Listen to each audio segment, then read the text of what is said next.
point where God said we're going to have Passover and all that? That doesn't sound right. Lucas, what's going on, big guy? Come on, Passover was X month 6 days.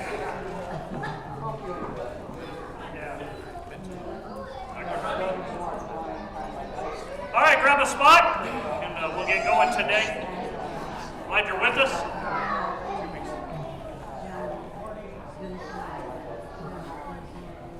We'll finish up the first book. We're in chapter 47 through 50 today of the first book, the big inning of Genesis. 47 through 50 today. I know I told you 48 last week, but we're going to go backwards a little bit.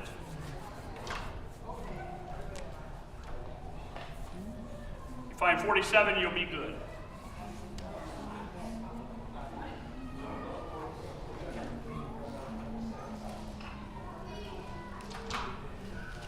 John Henry Newman made the quote there you see on the board, "Fear is not that your life shall come to an end, but rather that it shall never have a beginning." Suppose for a minute that you only had 3 minutes to live. Your loved ones are gathered around you, and they're waiting to hear some last words from you. What would you say? What? Rosebud? Rosebud? Okay. Don't get the reference. You had 3 minutes. What would you say? All right. Spend all your inheritance? Were you going to say something, Bob? Praise the Lord. All right. Yep. Now, that's one of those questions where, we just throw it out and could have lots of answers until the moment comes and you only have 3 minutes or less. Did you realize there's not too many deathbed scenes in the Bible? Because the Bible is a book of life. And only a few scenes are really recorded. Besides, so-and-so lived, they lived X years, and they died. We generally don't know how people died, where they died. In the New Testament, even less information about death is known. Because again, Jesus came to give us life. But it's fascinating how much space death is given in a book of Genesis. For instance, last fall, as Mike started this series in Genesis, he took us through the days of creation and Noah, and then we came to Abraham. How many verses in the book of Genesis does the death of Abraham have? Take a guess? Huh? 7. You were close. 7 verses. Abraham, the patriarch, gets 7 verses. All right. What about Joseph? I mean, he took up the last part of the great book of Genesis. How many verses does he have to his life? Huh? Or to death. All right, more than one. But less than 7. Well, if you were thinking 5, you're correct. But what about Jacob? Checkered past, not a great dad.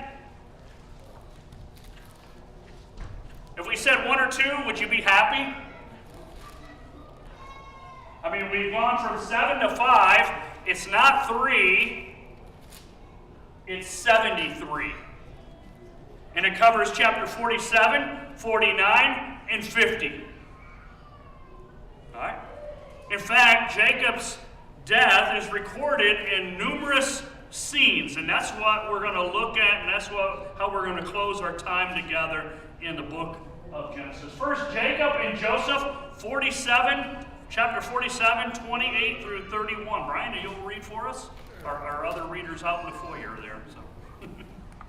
47, 28 through 31. Jacob lived in the land of Egypt 17 years. So the days of Jacob, the years of his life, were 147 years.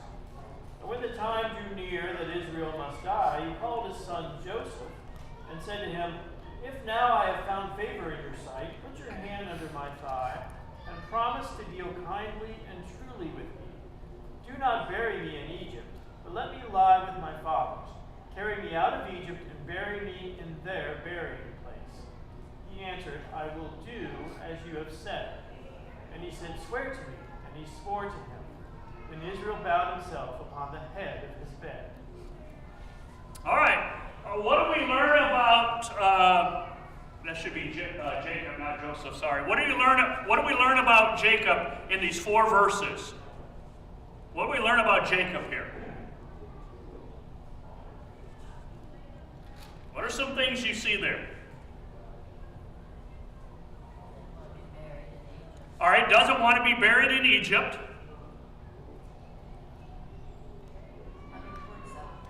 Huh? All right, he died at the age of 147. Yep, lived in Egypt for 17 years. What else do you see there? 2 other things I saw that we haven't talked about yet.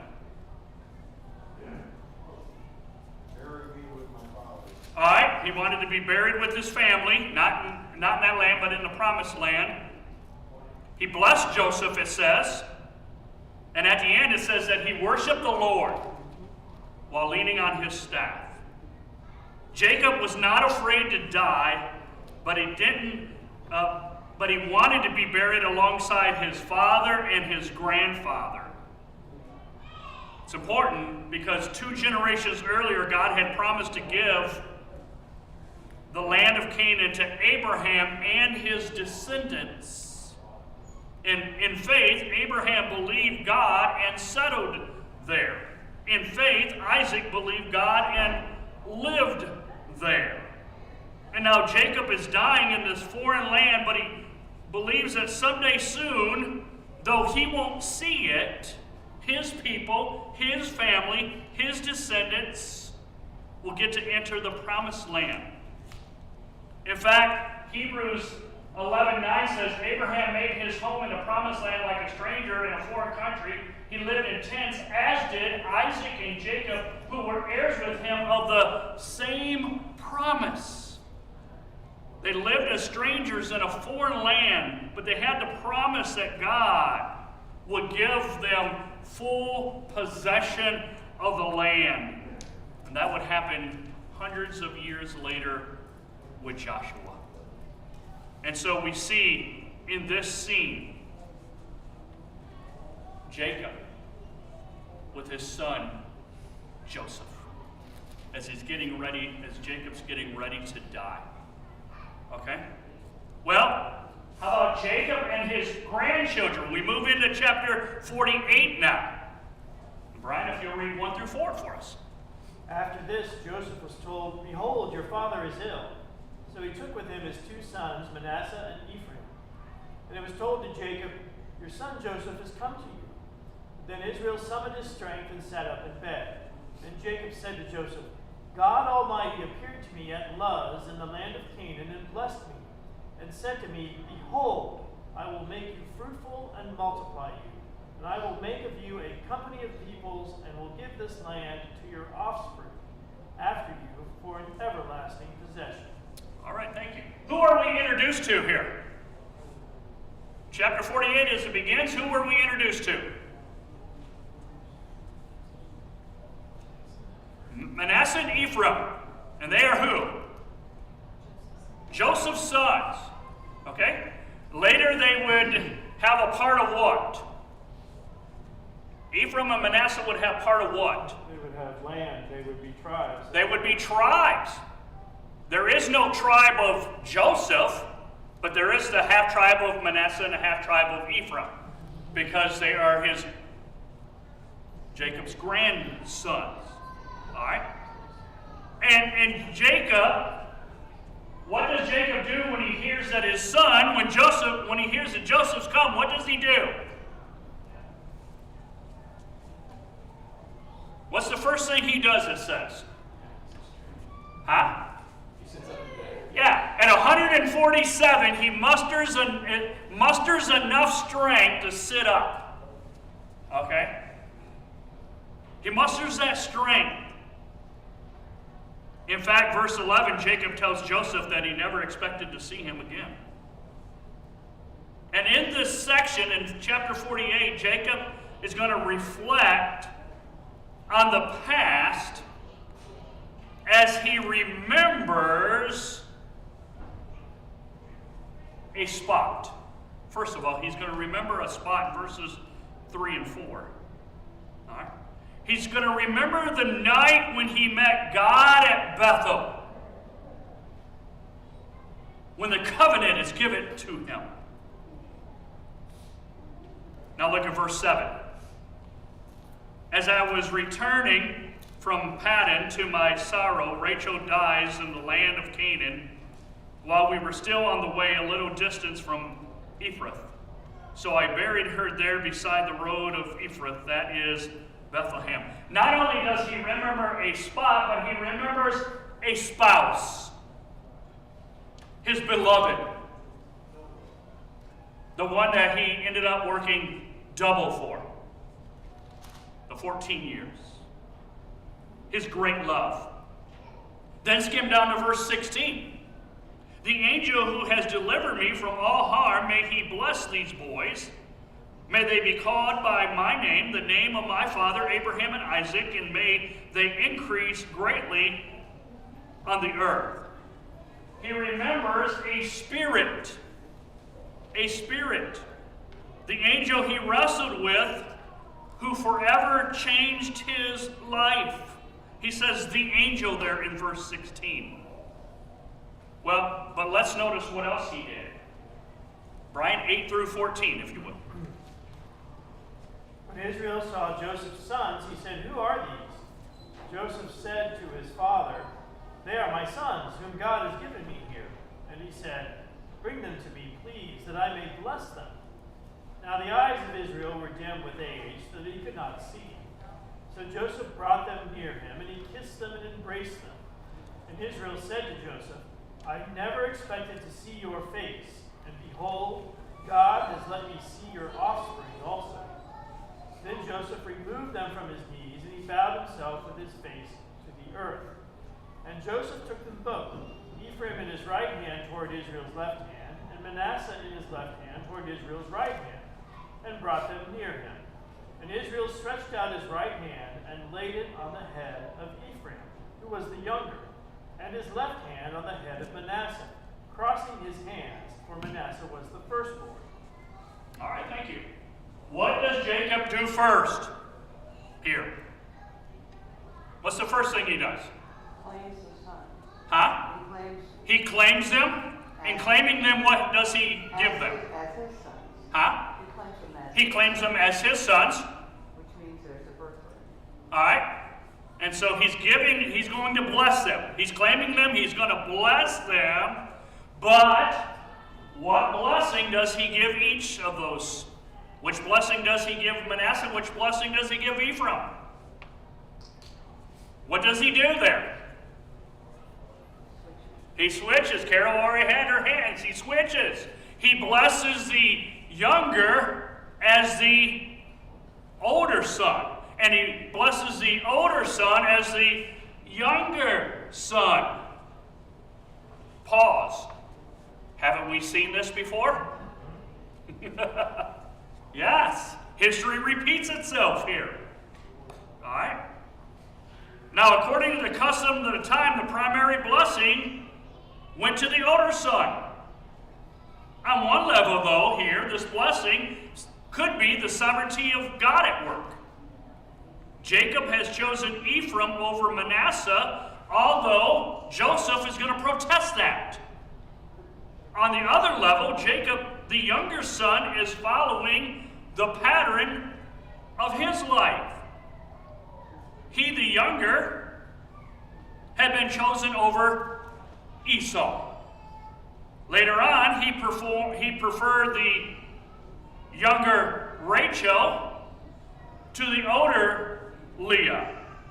And now, here in chapter 48, he's blessing the younger over the older grandson.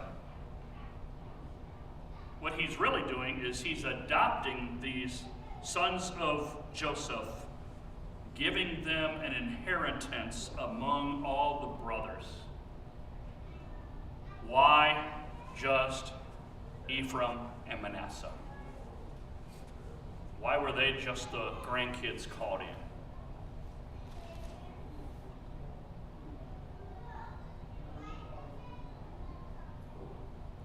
Why were they the only ones blessed? Because Jacob would be better. He blessed them because this was the promise of God and his line, and the blessing had continued. Okay. And Jacob would be dead after that. Yeah. So the blessing's got to continue. Why else? Why even them? Why not through Joseph and Joseph to them? Interesting. Or is it because they are Joseph's sons, who is the favorite? Remember?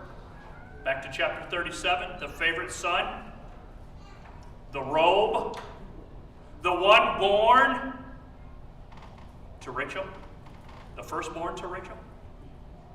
And so he's got a special, I believe Jacob's got a special place in his heart for these boys. And he's adopting, it's like he's adopting them. If in effort, he's giving Joseph the double portion that would go to the firstborn son. When the inheritance of Israel would be given years later, there was no tribe, as we said already, of Joseph, but there's the half tribe of Manasseh, half tribe of Ephraim. And so we've seen Jacob and Joseph, and now in this scene we see Jacob and his grandsons. At least two of them. Any comments on those two scenes so far? Before we move on. My Bible has parallels between Joseph and Jesus, and it gives a whole line of things of, how their lives parallel. Yep. That's one of the parallels, so that we inherit. We, as just like the grandchildren are claimed as sons, we are claimed through Christ as sons and daughters. Yep. So we are continuing this blessing, or we are the summation through Christ. And so that's a parallel between Joseph and Christ in that regard. Is that what you're looking for? Yeah. That's a great point. Anybody else?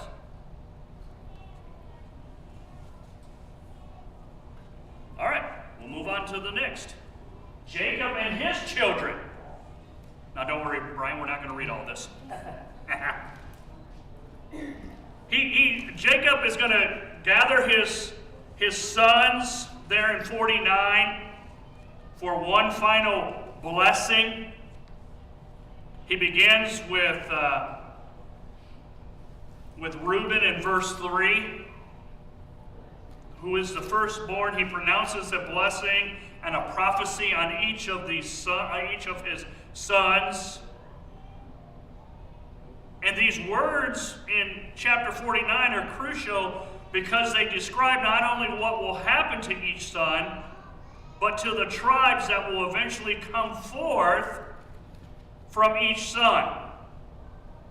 But Brian, I want you to read verse 28 only, though. 28. All these are the 12 tribes of Israel. This is what their father said to them as he blessed them, blessing each with the blessing suitable to him. All right. Well, what do we learn from that last phrase, or that last verse, or what do we learn from verse 28? Mine says, giving each the blessing appropriate to them. What was yours again? Suitable. Suitable. What do we learn from that phrase? Suitable or appropriate to them. The blessing was suitable. The blessing was appropriate to them. It was prophetic. It was going to come true. All right, prophetic is going to come true. It's also conditional in the sense that it was based on how they had behaved, Yeah, how the sons had behaved. yeah. Yep. He knows he's going to call each one in probably. He's going to, Reuben, I know you're inside out. Here's your blessing, because here's your strength and here's your weaknesses. Here's your blessing, your strength, your weaknesses.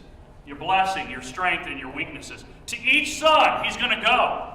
He's going to give them what he knows about them, because he knows, as dad, he knows them inside out. He knows their habits. He knows their tendencies. He knows their ambitions.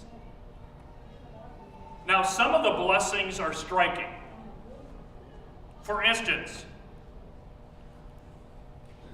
Reuben, who sinned, is going to lose his place of leadership. Simeon and Levi will be dispersed throughout Israel. Judah will bring forth what? Or who? Christ, the Messiah. Zebulun will dwell among the seashore. Asher will produce crops for kings.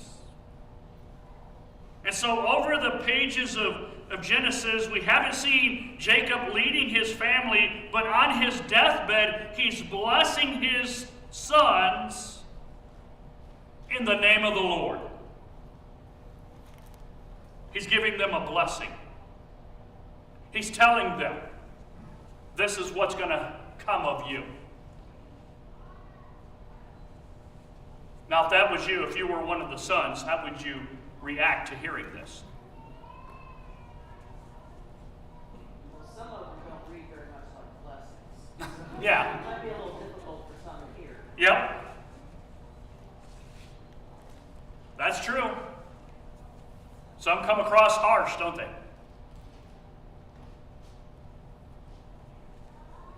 How would it feel to hear this from Dad? Sobering. Yeah. Now, Dad, that's not the path I've got planned out for my life. But Dad says this is what's going to happen. All right, we'll move on. The death of Jacob, chapter 49, 29 through 14. Brian, if you'll read that for us. Then he commanded them and said to them, I am to be gathered to my people. Bury me with my fathers in the cave that is in the field of Ephron the Hittite, in the cave that is in the field at Machpelah to the east of Mamre in the land of Canaan, which Abraham bought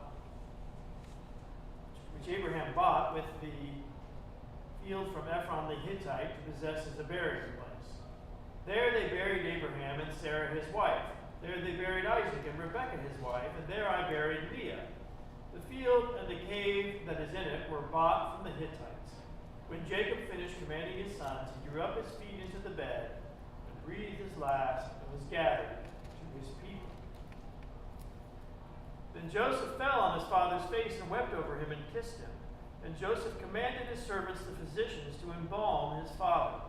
So the physicians embalmed Israel. 40 days were required for it, for that is how many are required for embalming.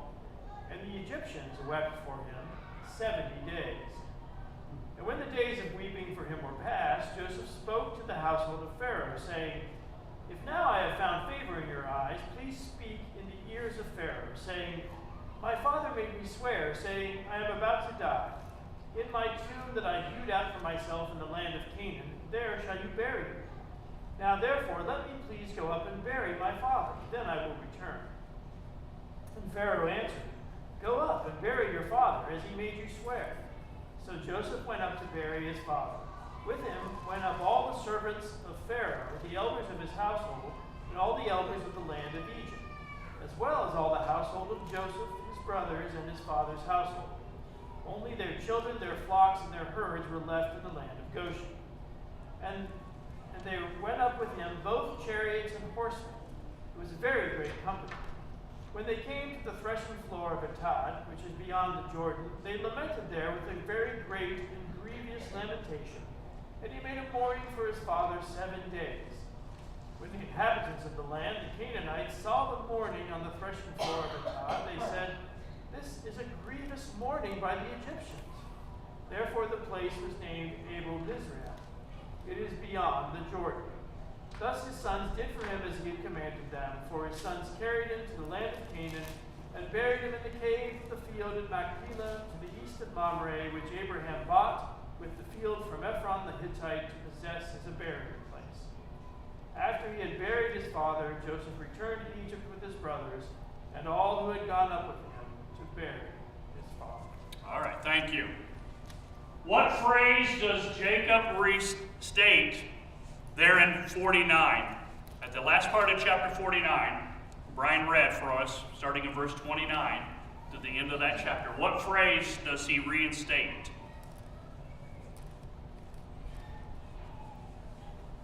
What phrase to his sons does he restate?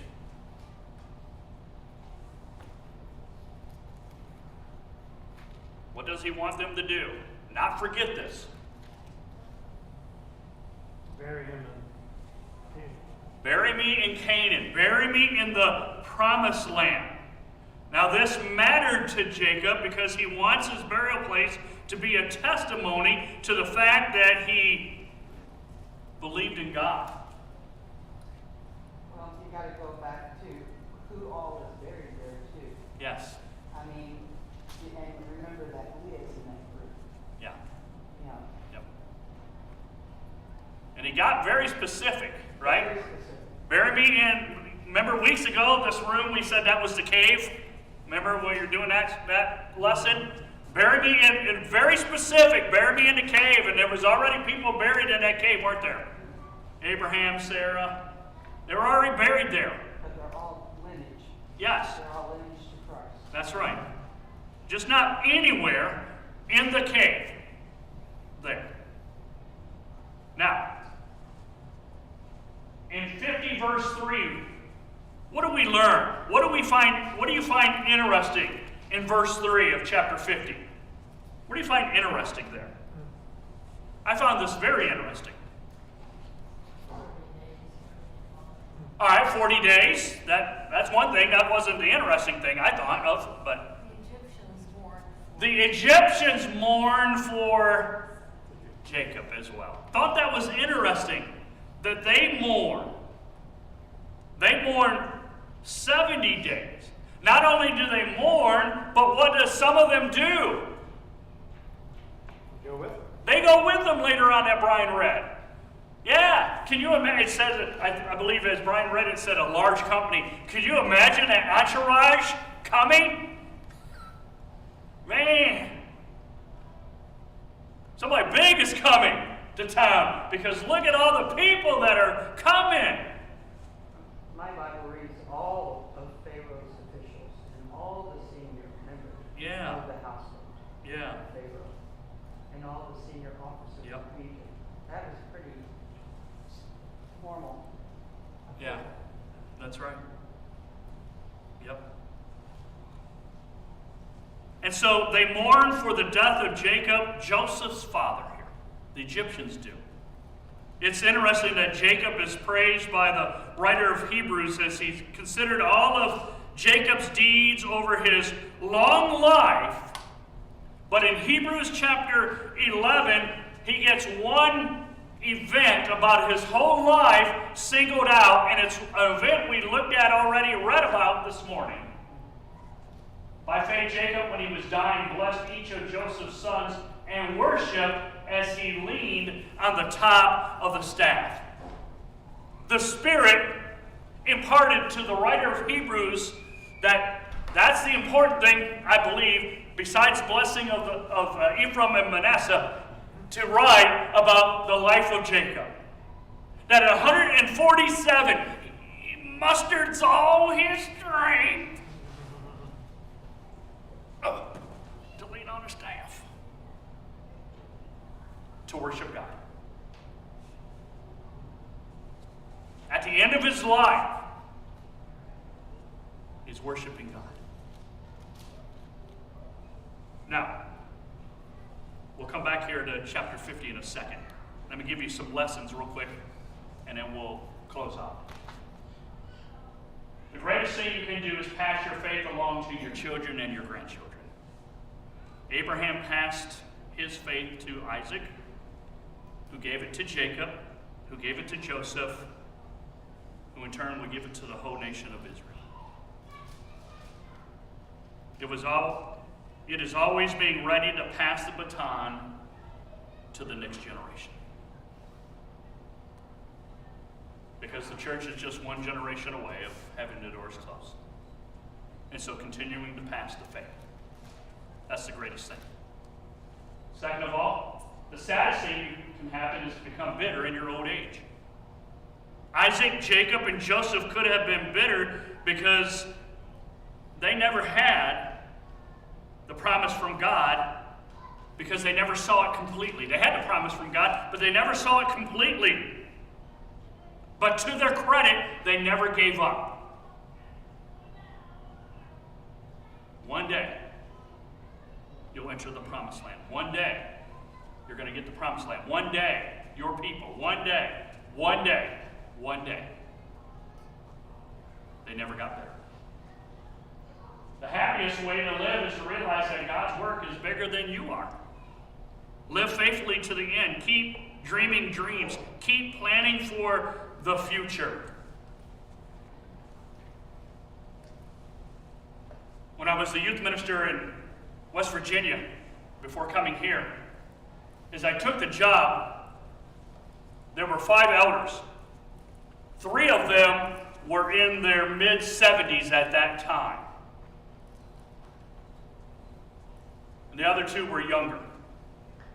But all 5 men of faith, godly men. But the 3 that were older really shined to me. I mean, these guys were in the office every day. They wanted to know who was sick, who was in the hospital, who hadn't been to church. They were out visiting, knocking doors, calling. And then one day at an elders meeting, about 6 years later, one of them stood up and said, "It's time to step down." And then the next one stood up and said, "It's time to step down." And the third one stood up. And we lost in one day years of leadership.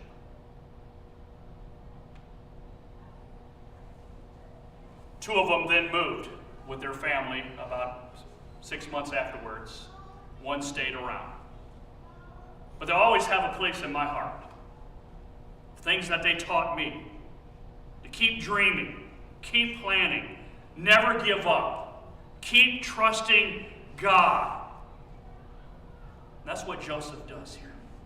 That's what Jacob did. That's what the descendants do. I find it interesting in chapter 50 of Genesis, in verse number 5, "My father made me swear an oath." Joseph said to Pharaoh, "I'm about to die. Bury me in the tomb I dug for myself in the land of Canaan. Now let me go up and bury my father. Then I will return." Then I'll return. And Pharaoh had no problem.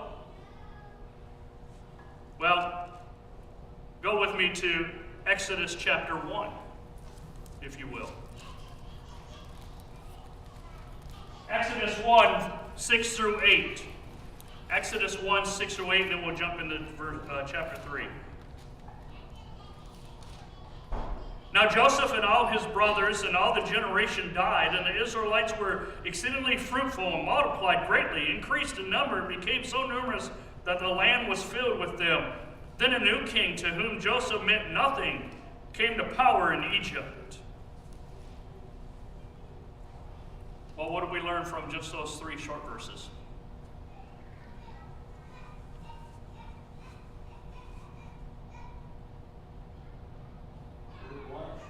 Huh? They were blessed.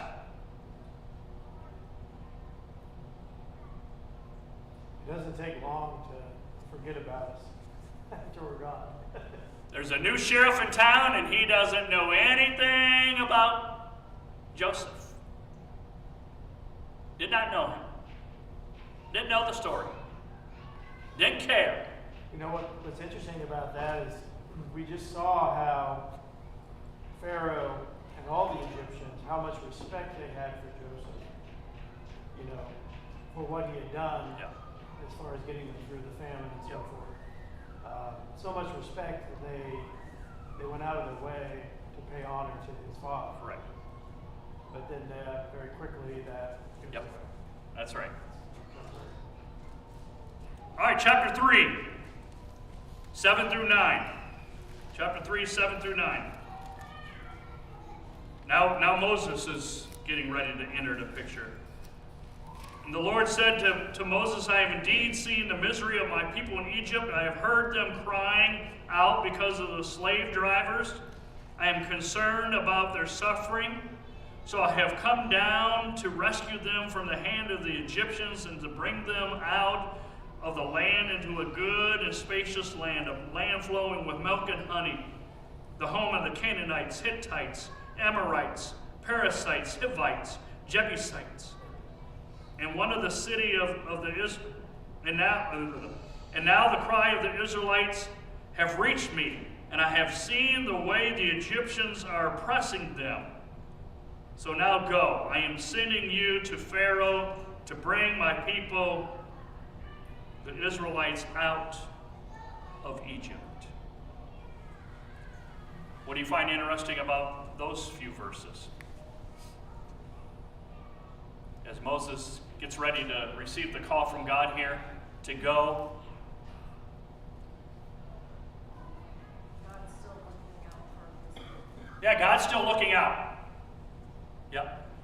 A lot of times we said in Genesis, it seemed like God was at work, but he was behind the scenes. Now he's right in front, isn't he? Telling Moses, you're going to be the one. I've heard the cry. I've heard the hardship that's going on. I've seen it. I've heard their cry.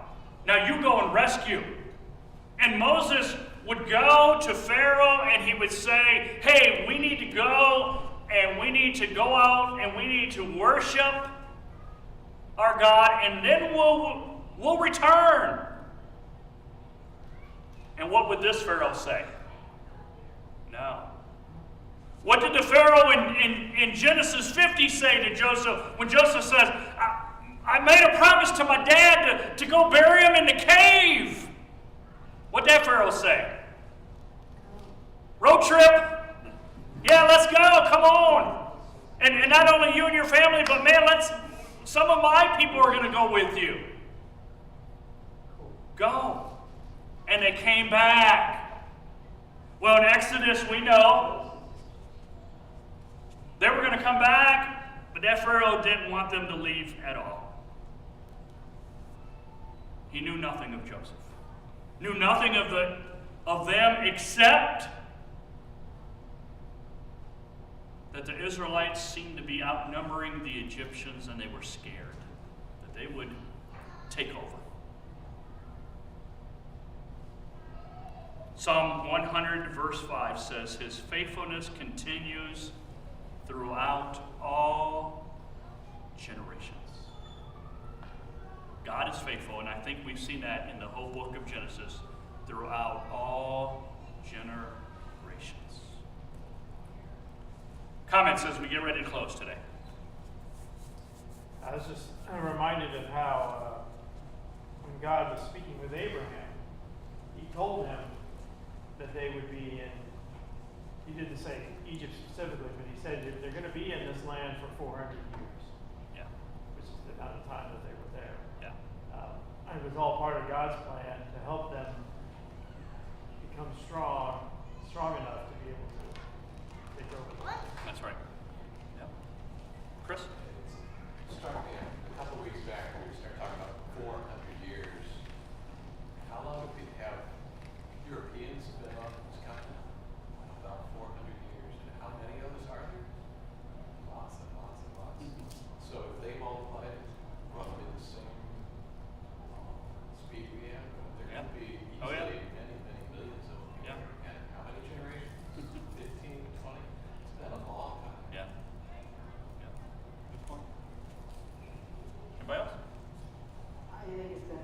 back in 2, God chooses Moses. He's out of the tribe of Levi.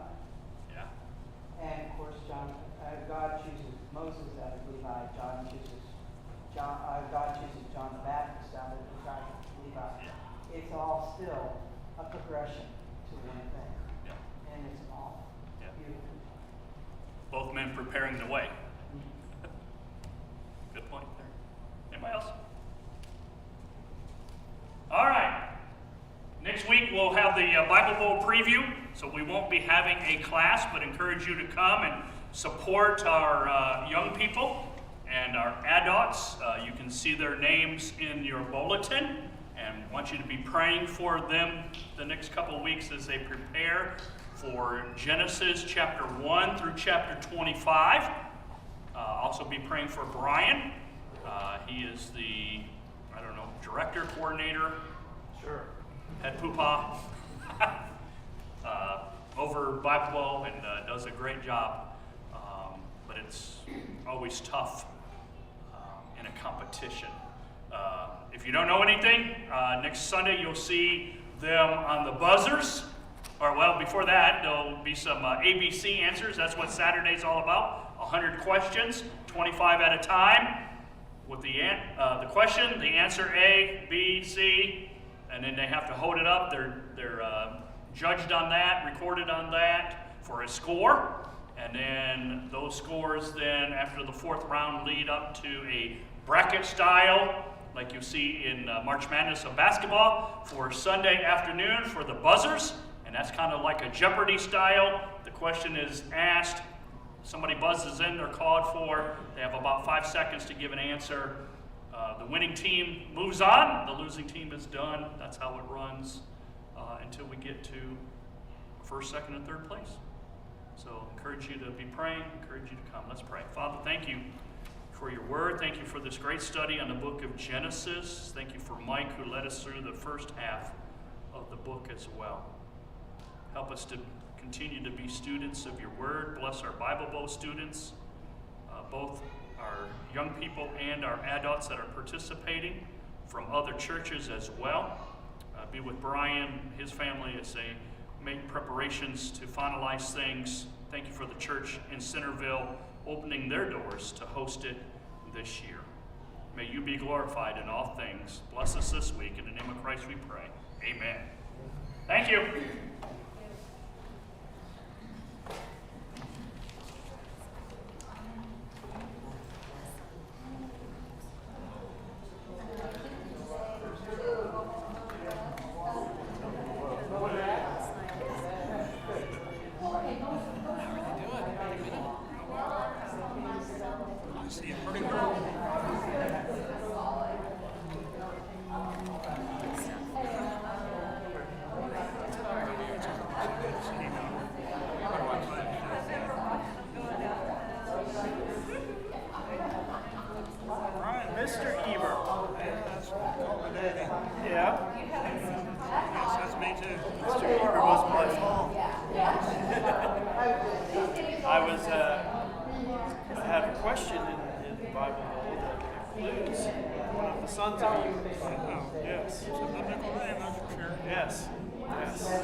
When you were younger,